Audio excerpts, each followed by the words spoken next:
de dejar de erradicar, pero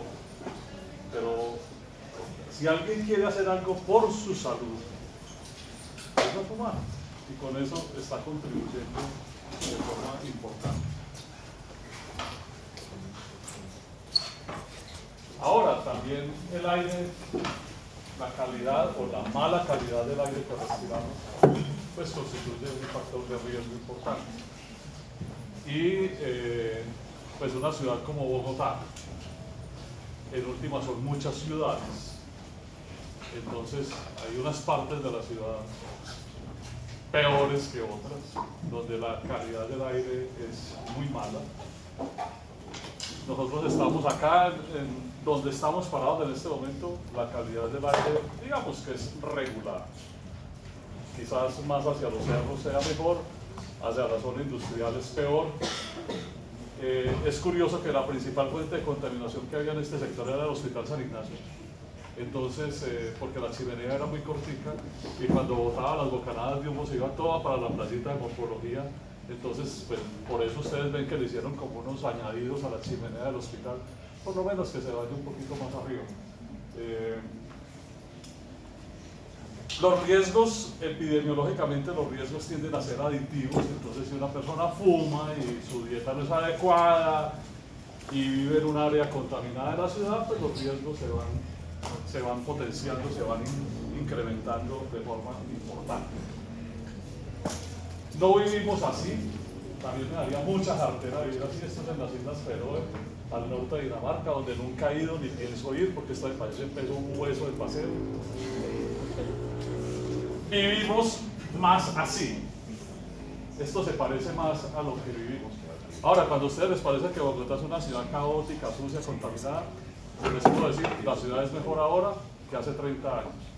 Yo llegué a vivir a Bogotá en 1990 y esto era terrible. O sea, la ciudad ha mejorado. Todo el que dice que Transmilenio es una porquería fue porque no le tocó cómo era la ciudad antes de Transmilenio. Era así. Entonces vivimos en medio de una ciudad contaminada, de un agite muy importante, de un estrés permanente que hace que nuestra calidad de vida sea discutible, hermanos. Ya alguna vez habíamos visto esta diapositiva, nos habíamos centrado en acá como en el primer renglón, pero ahora tenemos que mirar un poco lo que nos compete para esta presentación, que son los tumores de pulmón y vías aéreas, y vemos que son más frecuentes en hombres que en mujeres, tendencia que también era muy marcada hace mucho tiempo y se ha ido equiparando, porque las mujeres, en aras de equiparar a los hombres en muchas cosas, que tienen toda la razón en hacerlo, porque las mujeres ganan menos dinero que los hombres, los salarios de las mujeres son peores que los hombres, también nos han equiparado en las cosas muy malas que hacíamos los hombres. Entonces los hombres éramos los que más fumábamos y los que más tragos tomábamos, ahora las mujeres lo han incrementado y casi que lo han equiparado. Entonces, en aras de potenciar sus capacidades, también han imitado hábitos realmente negativos en la sociedad. Pero sigue siendo más frecuente el cáncer de pulmón en hombres que en mujeres, pero la brecha se ha ido acortando progresivamente. La edad es un factor de riesgo como para casi todos los cánceres. Miren ustedes que entre los 0 y los 40 años es muy raro, pero entre los 49 y los 59 años, miren cómo esto se incrementa, pero de una forma bastante inquietante. Y por encima de los 70 años, uno de cada 18 hombres, una de cada 21 mujeres va a tener cáncer de pulmón. Y obviamente, aquí, 70 años o más, pues están acumulados todos los daños que se han ido produciendo en la vida por el cigarrillo, por el aire contaminado, por los malos hábitos de vida. Entre los 0 y los 40 años uno construye cómo va a ser su vida entre los 40 y los 80. Entonces ustedes todavía están a tiempo de construir una buena vida. Yo tengo 60 años, ya lo que yo haya hecho entre los 0 y los 40 ya no lo puedo enmendar. Quedó como quedó. Pero ustedes están a tiempo de hacer que su jardín sea mejor.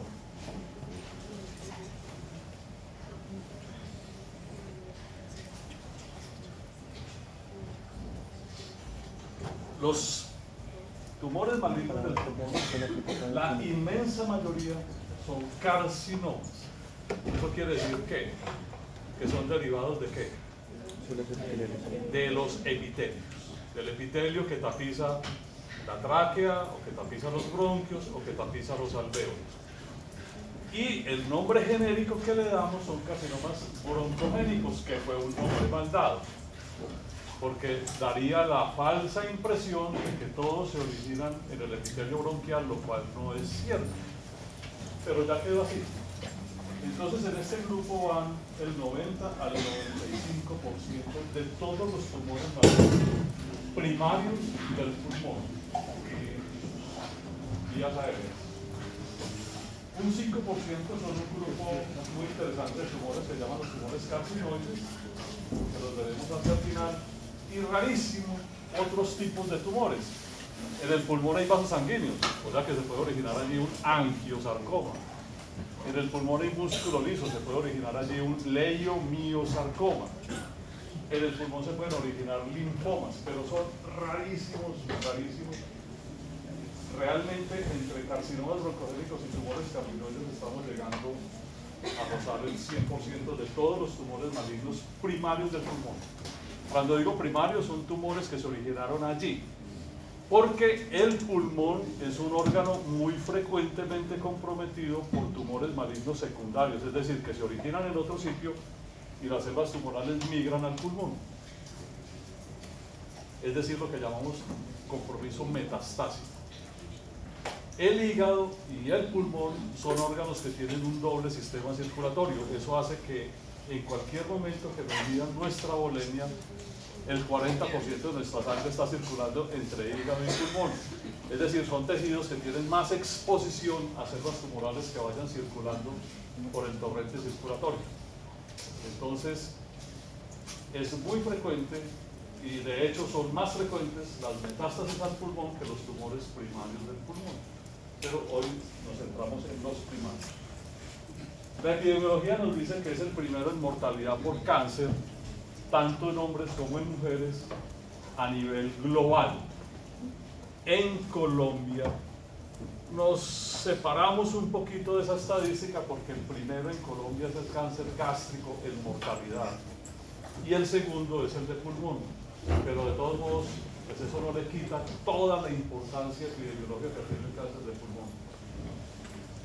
Los factores de riesgo, pues el principal factor de riesgo es el tabaquismo, que incrementa entre 10 y 20 veces la probabilidad de sufrir cáncer de pulmón comparado con los no fumadores, y ese riesgo relativo se sube hasta 60 veces más en los fumadores pesados, y se define como fumador pesado aquel que fuma más de 40 paquetes de cigarrillo año. El año tiene 54 semanas, es decir, incluso fumar menos de un paquete de cigarrillos al año, a la semana, ya lo convierte a esa persona en un fumador pesado, y este es un riesgo importante. La edad es un factor de riesgo. Ya vimos cómo a partir de los 40 años la curva empieza a hacerse ascendente y alcanza su pico máximo entre sexta y séptima décadas de la vida. La dieta, como para casi todos los carcinomas, tienen que ver. Las dietas bajas en antioxidantes y bajas en estabilizantes de los epitelios constituyen un factor de riesgo. Entonces los antioxidantes básicamente están en los frutos cítricos frescos, en el limón, en la mandarina, en la guayaba, pero la frutica abierta y comida en el supermercado, no helados con sabor a naranja o helados con sabor a limón. Esa es la pelea de uno con los hijos. Las dietas bajas en estabilizantes, que están básicamente los vegetales verdes en las legumbres, pues yo sé que ustedes no pueden ir a su casa a almorzar, les toca comerse cualquier vaina por acá en los alrededores de la universidad. No es una dieta sana, pero hay que tratar de compensar al menos con un desayuno decente y con una cena decente. Los riesgos industriales, las personas que están expuestas a los desechos de la industria petroquímica, el asbesto, que ya lo habíamos mencionado como un potente carcinógeno que está asociado a cáncer de pulmón, a cáncer del colon, a cáncer del estómago, pero sobre todo a ese que llamamos los mesoteliomas pleurales malignos, que son terroríficos de malignos. Las personas que han estado expuestas a radiación ionizante, y la radiación ionizante las personas se pueden exponer en forma accidental. Por ejemplo, Segunda Guerra Mundial, por ejemplo, Chernobyl, por ejemplo, Fukushima en el Japón, o terapéuticamente. A una persona le tuvieron que hacer radioterapia porque tenía un linfoma en el mediastino. Pueden aparecer más adelante, 3, 4, 5 años después, tumores radioinducidos. Entonces, aquí viene la paradoja, que lo que se utilizó para tratar el cáncer, eventualmente, más adelante, puede dar cáncer en un paciente. Los colorantes industriales como el clorovinil, bueno, la contaminación ambiental, que puede ser industrial, urbana, fumadores pasivos o fumadores de segunda mano, factores genéticos, y aquí hay algo interesante, aplica para casi todos los cánceres, pero particularmente en el de pulmón. Así una persona no esté expuesta a ninguno de los factores de riesgo que he mencionado. Si alguien en su familia en primera línea, es decir, padres, hermanos, hijos, murió de cáncer de pulmón, tiene un riesgo más o menos de unas 5 veces más de presentar cáncer de pulmón, así no esté expuesto a los factores de riesgo. Y pues hay otras condiciones que favorecen la aparición de tumores pulmonares, por ejemplo el enfisema pulmonar, porque para llegar al enfisema pues ha fumado mucho. La infección por virus de inmunodeficiencia humana, que está asociado con unos tumores muy particulares que llaman los sarcomas de Kaposi, y ya lo había mencionado, la radioterapia previa puede ser otro factor de riesgo. ¿Preguntas?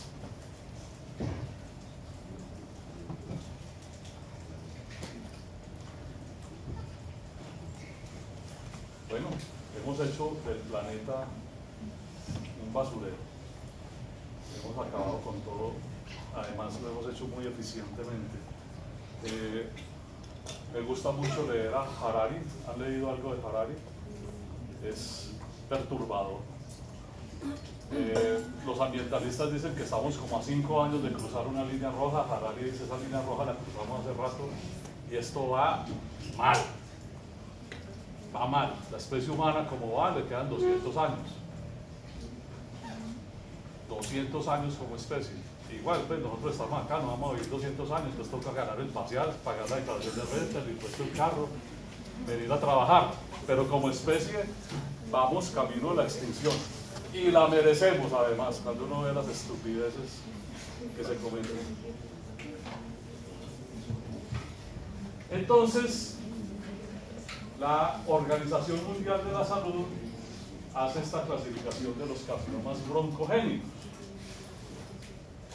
El carcinoma de células escamosas, más o menos un 20%. Durante muchos años, este fue el más frecuente de todos, pero su frecuencia ha ido bajando y ha ido subiendo la del adenocarcinoma, que en este momento puede ser el 38, dice la Organización Mundial de la Salud, pero pueden ser realmente más. Pero entre estos dos, entre los de células escamosas y los adenocarcinomas, está el grueso de los carcinomas broncogénicos.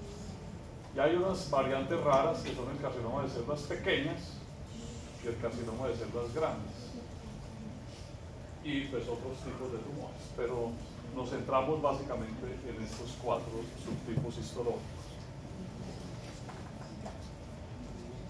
¿Qué síntomas tiene un paciente que tiene un cáncer de pulmón, el que sea? No nos interesa en este momento el subtipo histológico. Tos, 70 al 80%, por eso vuelve entonces otro concepto que les he machacado el día que hablamos de las infecciones respiratorias, que es el concepto del sintomático respiratorio. que es aquella persona que en Colombia, lleva 2 semanas o más tosiendo sin una causa conocida. Y que en nuestro entorno hay que hacer 2 cosas, descartar tuberculosis y descartar cáncer del pulmón. Y habría que hacerle a esa persona una vaciloscopia y una placa de tórax, que son exámenes, digamos, de nivel bastante básico. Entonces, la tos es un síntoma muy frecuente en los pacientes. Y de aquí para abajo, todo esto es malo, porque suelen ser síntomas de aparición tardía. Dolor torácico, porque ya el tumor ha comprometido los nervios intercostales. Anorexia y pérdida de peso, probablemente ya estamos en una enfermedad avanzada. Hemoptisis, que es expectorar sangre, 30%. Y peor que todo, disfonía, que quiere decir que ya el tumor se salió y comprometió el nervio laríngeo recurrente y alteró el tono de la voz del paciente. Entonces, si vamos a quedar esperando esto, pues todos nuestros pacientes van a llegar en estados muy avanzados. Pararle bolas a este síntoma y actuar en consecuencia con el concepto del sintomático respiratorio, pues ha permitido detectar casos más tempranamente.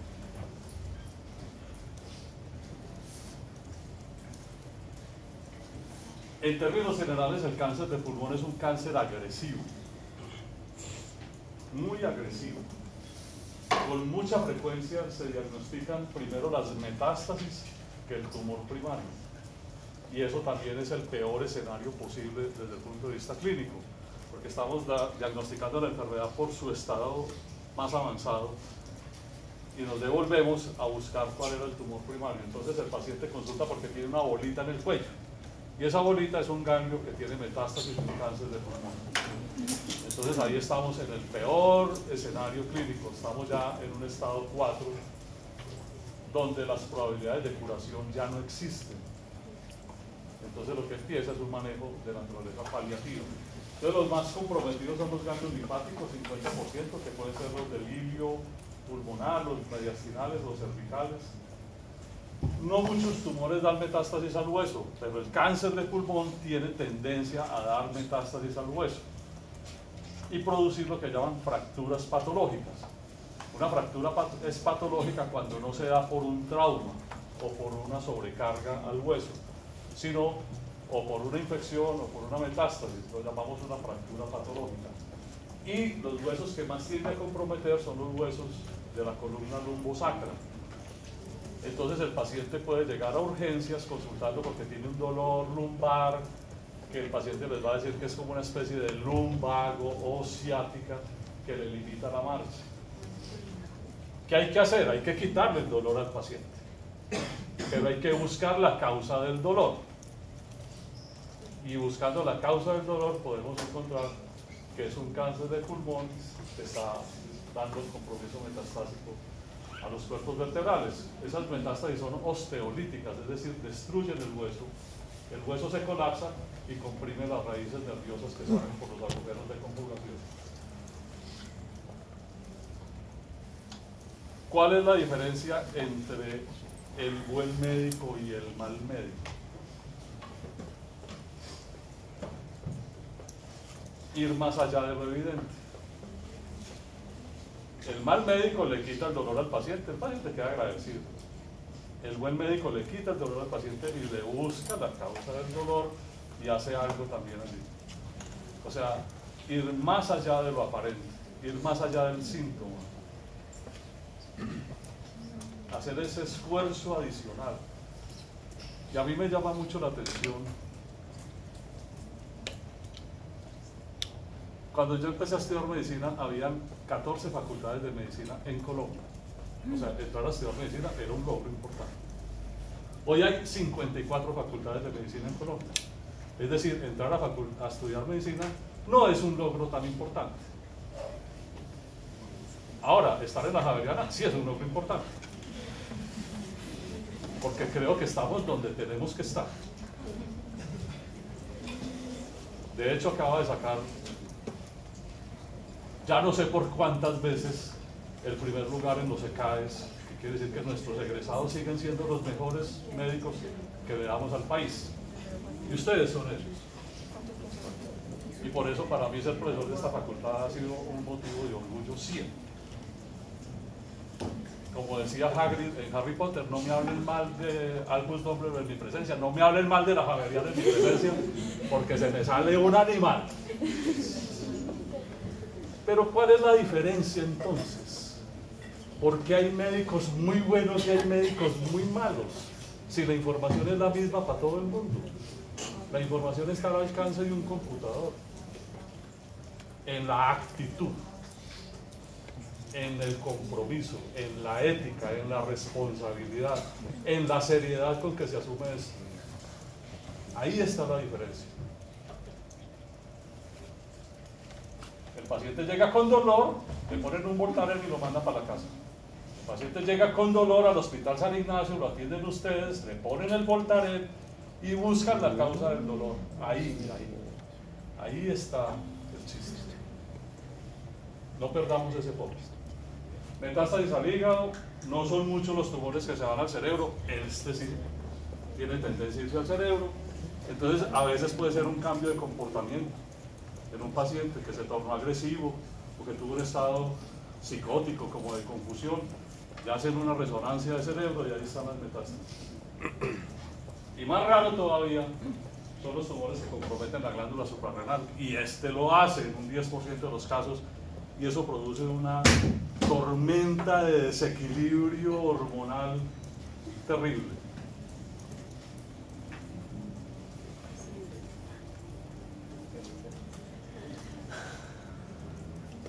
Pues aquí está la representación esquemática de a dónde se va el cáncer de pulmón. Entonces, a la pleura, a los ganglios del mediastino, al hueso, al hígado, a la glándula suprarrenal, eventualmente al sistema nervioso central.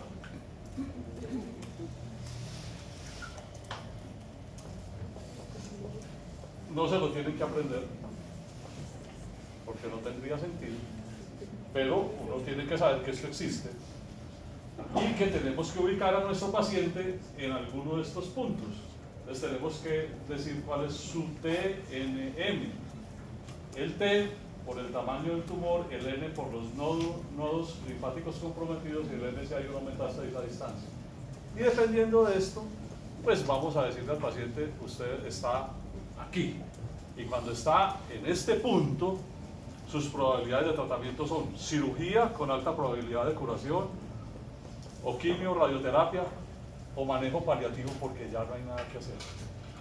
Todo depende de dónde lo ubiquemos. Ahora, el cáncer de pulmón es malo. El mejor escenario tiene un 65% de sobrevida a 5 años. El mejor escenario. El peor escenario, en términos reales, 0% a 5 años. Aquí le ponen que el 9%, 5%. Es carrera. Cuando esto ya se ha salido y hay metástasis a distancia, tienen ustedes probabilidad a 5 años 3%. De 100 pacientes se murieron 97 en el camino. Entonces, ¿cuál es el reto? Encontrarlos acá. Para eso tenemos que ser muy acuciosos con ese concepto del paciente sintomático respiratorio.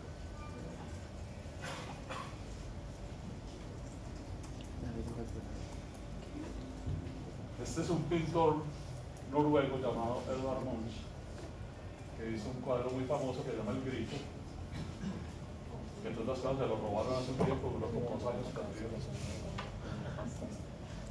Y lo traigo porque, aunque ha habido leves mejorías en el cáncer de pulmón, sigue siendo para dar alaridos el mal pronóstico del cáncer de pulmón.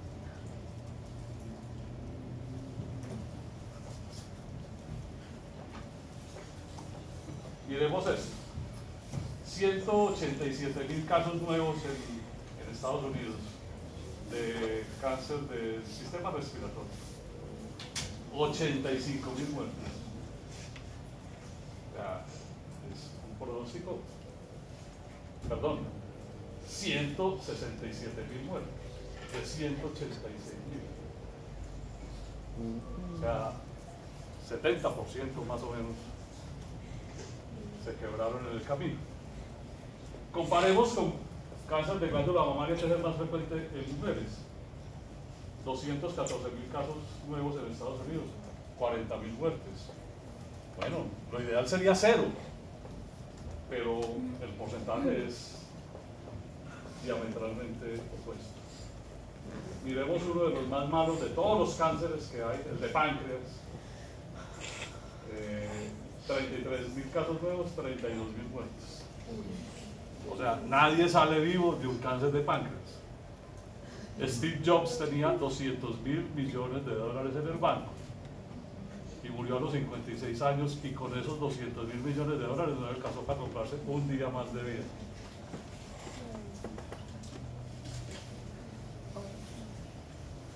¿Preguntas de lo dicho hasta acá?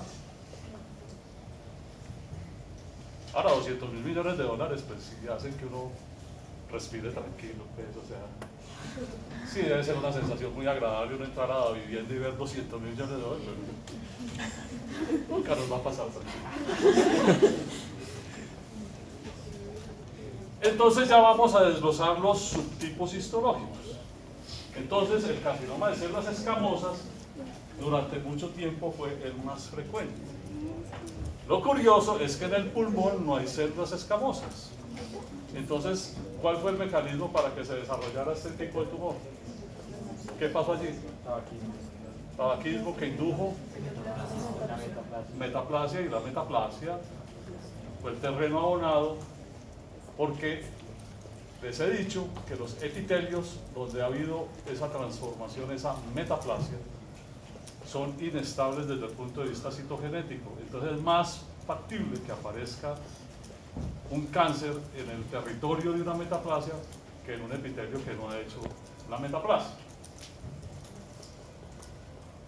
Como fue en el terreno de la metaplasia del epitelio respiratorio de la tráquea y de los bronquios, entonces tiende a ser un tumor de localización hacia la línea media, localización central, con la mayor asociación con el tabaquismo. Fue el subtipo más frecuente. Ahora a nivel mundial esto ha cambiado. Sin embargo, en Colombia todavía vemos más carcinoma de células escamosas que los otros subtipos de cáncer entre nosotros. Crece muy rápido. Su tiempo de doblaje está estimado en 3 a 4 meses. Eso quiere decir que cada 3 a 4 meses duplica su tamaño. Eso hace que las porciones centrales del tumor se necrosen y los macrófagos fagocitan esas células tumorales muertas. Entonces se tiende a formar una caverna que radiológicamente podría ser confundida con una caverna de una tuberculosis secundaria. Pero recuerden que las cavernas de la tuberculosis son múltiples cavernas, mientras que el del cáncer es una lesión única. La sobrevida es menor del 10% a 5 años. Y esto es lo que vemos. Entonces aquí está la tráquea, bronquio fuente izquierdo, bronquio fuente derecho, miren el tumor está obstruyendo más del 90% de la luz de la vía aérea. Esto quiere decir que este pulmón que está acá está atelectásico. Atelectásico es que está colapsado, porque salió el aire pero no volvió a entrar por este mecanismo obstructivo. Entonces radiológicamente, si se ve una masa hacia la línea media y el pulmón que está distal a la masa está colapsado, la probabilidad de cáncer es muy alta. Y si además es un paciente de 70 años o más que ha sido fumador, pues ya el diagnóstico es relativamente sencillo. Cuando crece muy rápido pasa esto, se necrosa la porción central del tumor y se forma una lesión cavitada. Y en el microscopio, pues lo que vemos es esto: células escamosas que tienen, algunas veces producen queratina, la misma queratina de la piel, que la vemos acá. Entre más queratina produzca, decimos que es un tumor bien diferenciado. Si no produce queratina, decimos que es un tumor pobremente diferenciado.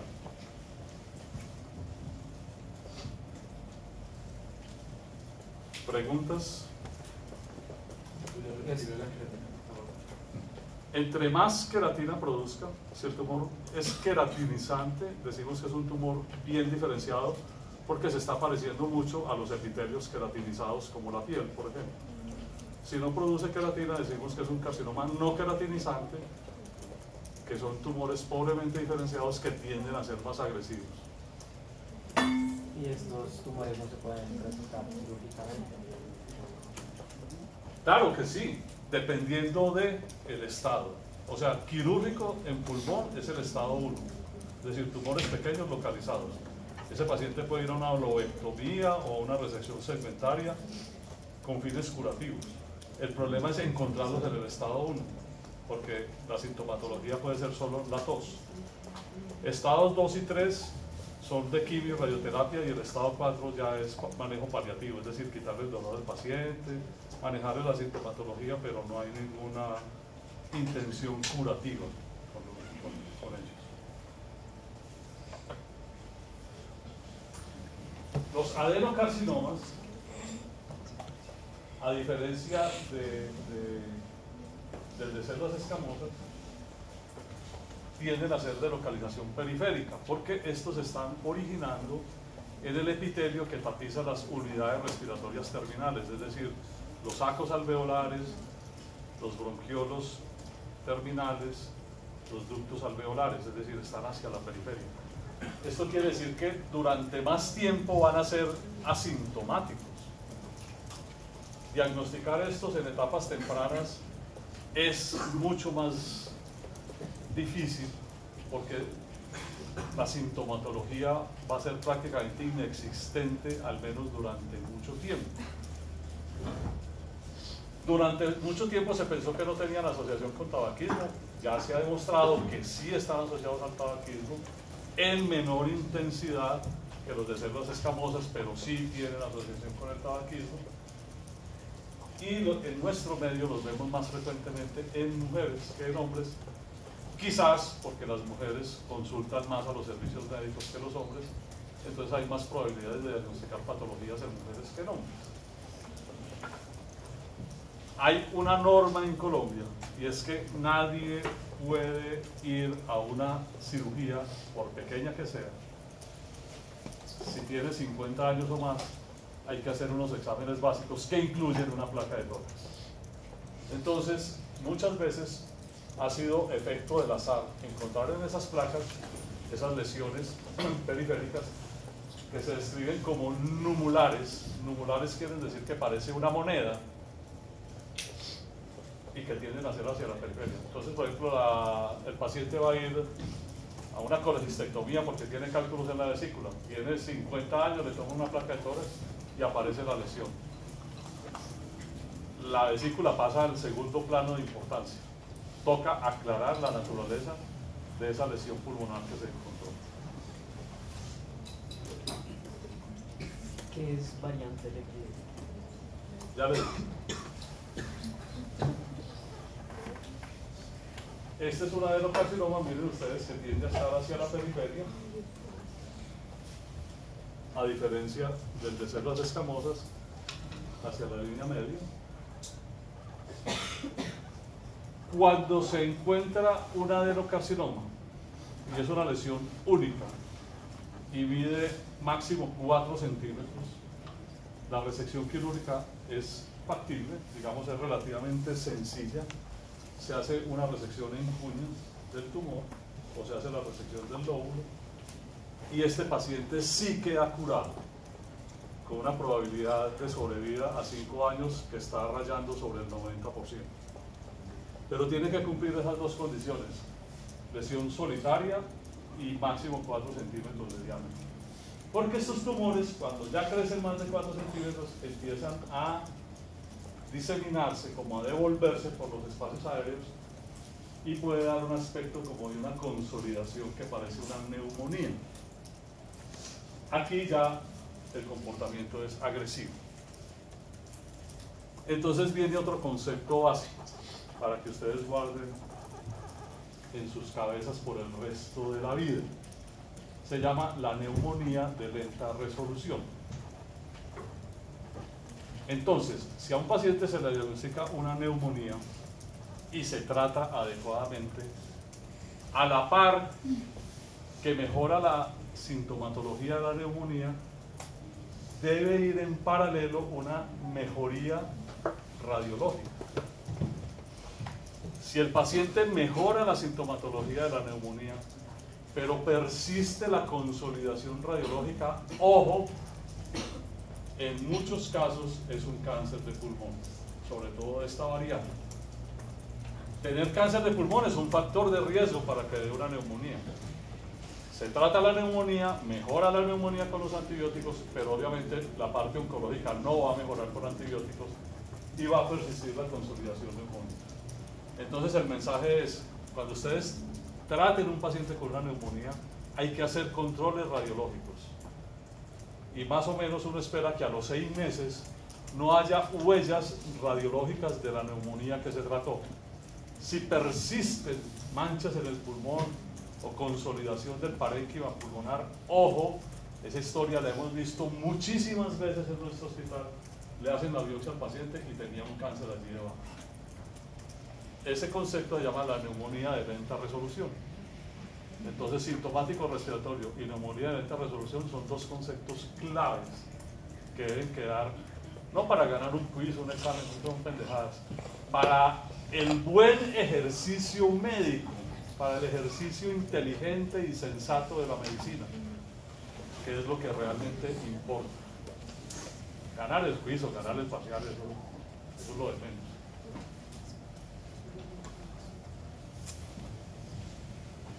A veces llegan a este punto, aquí está comprometido todo este lóbulo pulmonar por ese adenocarcinoma. Esta es lo que llamamos una variante lepídica. A alguien con mucha imaginación y sentido de la poesía le pareció que este tumor semejaba a una mariposa posada en un alambre extendiendo las alas a los lados. Como las mariposas son los lepidópteros, entonces la variante se llamó lepídica. Entonces uno puede trazar aquí, si tuviéramos un chart, y bueno, nos matan por dañar el fondo, podríamos trazar dónde está el tumor, el pulmón sano y dónde está el tumor. Todo esto es lo que llamamos la variante lepídica. Es una variante de los adenocarcinomas que tiene, digamos, un mejor pronóstico que el resto.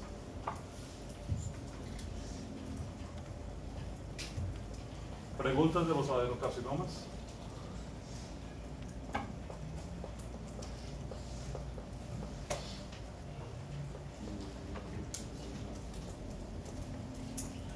Bueno, con adenos y escapos está, digamos, casi que el panorama completo de los carcinomas broncogénicos, pero hay que mencionar los de células pequeñas y los de células grandes, que son una familia muy particular. Todas las células son pequeñas. Para eso hay que usar una extensión del ojo humano que inventaron los árabes en el siglo XII, que se llama el microscopio. Pero hay unas células que son más pequeñas que otras. Solo hay una célula que es visible a simple vista. ¿Cuál? El óvulo, que mide más o menos 1 o 2 milímetros, como la cabeza de un alfiler. De resto, todas las células hay que mirarlas en el microscopio. Entonces, cuando decimos que una célula es pequeña o que una célula es grande, la comparamos con un eritrocito. Un eritrocito mide más o menos 8 micros de diámetro. Si la célula mide menos, decimos que es una célula pequeña, y si mide más, decimos que es una célula grande. Estos carcinomas de células pequeñas son los más agresivos de todos los carcinomas broncogénicos. Por suerte, no son los más frecuentes. También tienen una alta asociación con el tabaquismo. Son los segundos en asociación con el tabaquismo después de células escamosas. Y por lo tanto también tiene a tener una localización hacia la línea media. Sobrevida 5 años, menos del 1%. O sea, es malo, re malo. Las células que da origen a este tumor son unas células que se llaman las células de Kulchinsky, que son células neuroendocrinas que hacen parte del epitelio respiratorio y del epitelio del tubo digestivo. Y son células que tienen la capacidad de producir hormonas. péptidos hormonales muy parecidos bioquímicamente a las hormonas normales. Entonces, muchas veces la primera manifestación de un carcinoma de células pequeñas es la producción ectópica de algunas hormonas y el paciente consulta por eso. A esa sintomatología que se origina al lado de una neoplasia se le llama un síndrome paraneoplásico, porque para quiere decir al lado de. Entonces un síndrome paraneoplásico son manifestaciones clínicas que van transcurriendo al lado de la sintomatología principal de la neoplasia. Entonces hay muchos síndromes paraneoplásicos y hay muchos tumores que producen síndromes paraneoplásicos, pero esos carcinomas de células pequeñas son de los más involucrados en esos síndromes paraneoplásicos.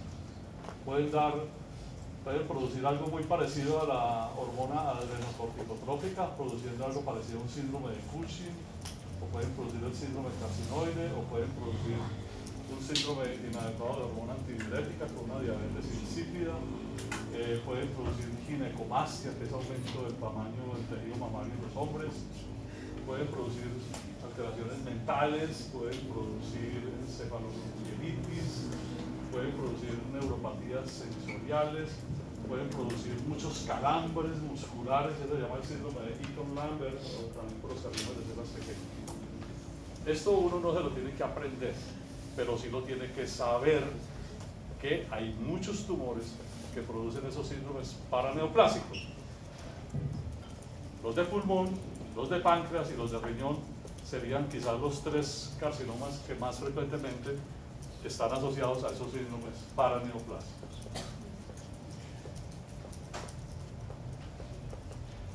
Estos tumores los describen como unas masas de aspecto como cerebriforme.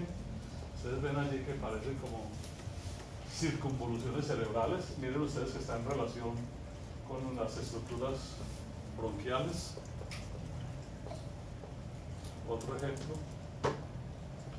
Y en el microscopio lo que vemos es esto. Entonces son células pequeñas, miden menos de un eritrocito. Son células como muy azules, muy hipercromáticas, con una alta actividad mitótica. Y hay un rasgo histológico muy frecuente que se los menciono, uno no se lo tiene que aprender, pero por cultura médica general vale la pena. Y es que la pared nuclear de estas células es muy frágil, entonces al hacer los cortes en patología se rompe la pared nuclear y toda esa cromatina se riega y forma como unas hilachas, como unos hilos de cromatina. Eso se ha llamado el fenómeno de Azzopardi y nos ayuda mucho a los patólogos cuando estamos enfrentados a un tumor de estos. Y el primo hermano del de células pequeñas es el de células grandes, que también es muy malo, sobrevida del 1 al 5% a 5 años, es muy malo también.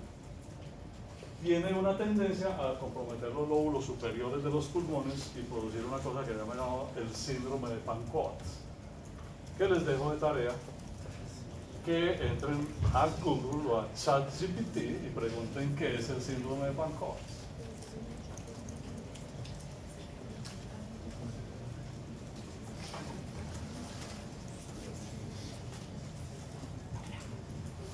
Ojo con la inteligencia artificial, ¿no? No reemplazará, al menos por ahora, la natural.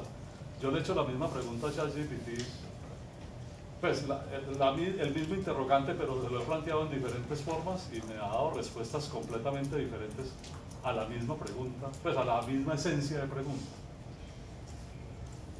O sea, yo creo que todavía le sigo ganando a ChatGPT. Puede que en un tiempo ya no, pero todavía le ganamos. Porque en últimas, pues eso no es más que un metabuscador que se ha ido refinando y puede ser una ayuda valiosa en un momento dado. Ahora, con la tecnología no hay que pelear. Esa es una pelea estúpida. Es como pelear con los celulares, como pelear con las tablets. No se puede pelear con eso. Hay que volverlas una herramienta y aprovecharlas. El de células grandes, pues es lo mismo que el de células pequeñas, pero la célula tiene un tamaño mayor, pero tiene la misma capacidad de producir hormonas y tienen un origen pues, similar. Preguntas de lo dicho hasta acá, que ahí está como el grueso de los carcinomas broncogénicos. Nos queda entonces un 5% para hablar de los tumores carcinoides bronquiales. Estos son muy interesantes porque estos también se derivan de las mismas células de Kurczynski. Pero estos tienen sobrevida del 90% a 5 e incluso a 10 años, o sea, tienen un comportamiento que en alguna época se llegó a pensar que eran tumores benignos. Ya sabemos que no, son malignos y si no se hace nada terminan por matar al paciente, pero tienen un comportamiento biológico de baja agresividad que contrasta muchísimo con los que se originan de las mismas células que tienen un comportamiento tremendamente agresivo. Entonces, como se pueden parecer tanto y la célula de origen es la misma, hay que hacer un gran esfuerzo en patología por diferenciar entre los unos y los otros. Y hay unos que están a mitad de camino que llaman los tumores carcinoides atípicos, que la sobrevida está en 50 a 60% a 5 años. Entonces, de la misma célula se nos pueden originar tumores de 0% de sobrevida a 5 años, tumores de 50 a 60% de sobrevida a 5 años y tumores de 90% de sobrevida a 10 años, del mismo grupo de células, 3 espectros de enfermedad completamente diferentes. Estos tumores carcinoides bronquiales los vemos con más frecuencia hacia la tercera, cuarta década de la vida, es decir, mucho antes de los carcinomas broncogénicos. Entonces aquí ya hay un punto importante. Crecen hacia la luz del bronquio, o sea que el pulmón que está distal a la masa está atelectásico.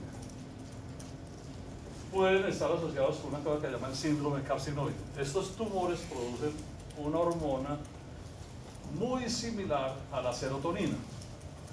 La serotonina produce vasodilatación, produce aumento de la motilidad intestinal. Entonces el síndrome carcinoide consiste en bajas de la presión arterial por vasodilatación, con enrojecimiento facial y con diarreas acuosas por aumento de la motilidad intestinal. Si un paciente presenta esas 3 cosas, está presentando un síndrome carcinoide, y un síndrome carcinoide puede estar asociado con tumores carcinoides del tracto respiratorio o del tracto digestivo. El tracto respiratorio y el tracto digestivo tienen un origen embriológico común, por eso comparten muchas células en ambos epitelios. Pero su comportamiento biológico es de muy baja agresividad, con alta tasa de sobrevida a largo plazo. Este es uno que tuvimos acá en el hospital. Recuerdo muy bien, esta es, espero que todavía sea, creo que no se debe haber muerto, una mujer muy joven, tenía en ese momento alrededor de 30 años. Había consultado 5 años seguidos en diferentes sitios por tos y nadie le había mandado una radiografía.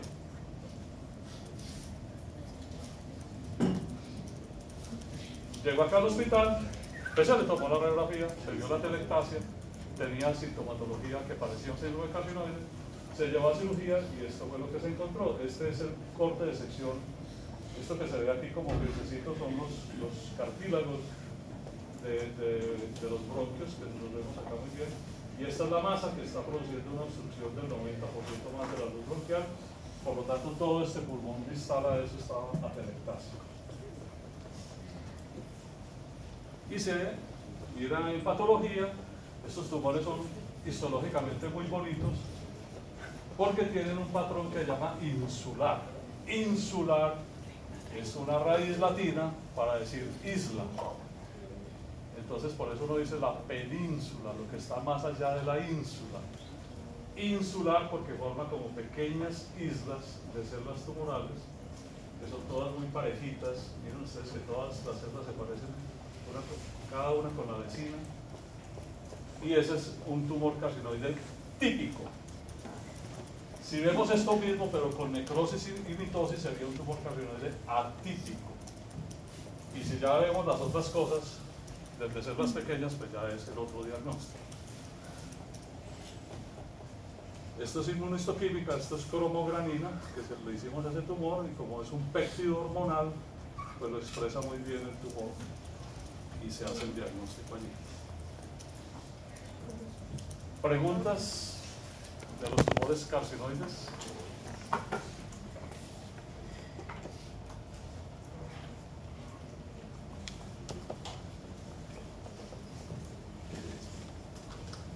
Bueno, recuerden que hay otros tumores primarios del pulmón. Podemos ver linfomas, blastomas, sarcomas de Kaposi, metástasis. Pero recuerden, por ejemplo, las metástasis tienden a ser múltiples. Entonces, eso, digamos, ayuda desde el punto de vista radiológico. Múltiples lesiones, pienso más en metástasis, una sola lesión, pienso más en un tumor primario del pulmón. Entonces, para resumir, hay 4 subtipos histológicos principales: el de células escamosas, el adeno, que en este momento es el más común a nivel mundial, células grandes, células pequeñas, algunas asociaciones genéticas. Fumar es el principal factor de riesgo para cáncer del pulmón, aún para los adenocarcinomas. Tumores de 3 centímetros o menos, solitarios, pueden ser curables y de muy buen pronóstico.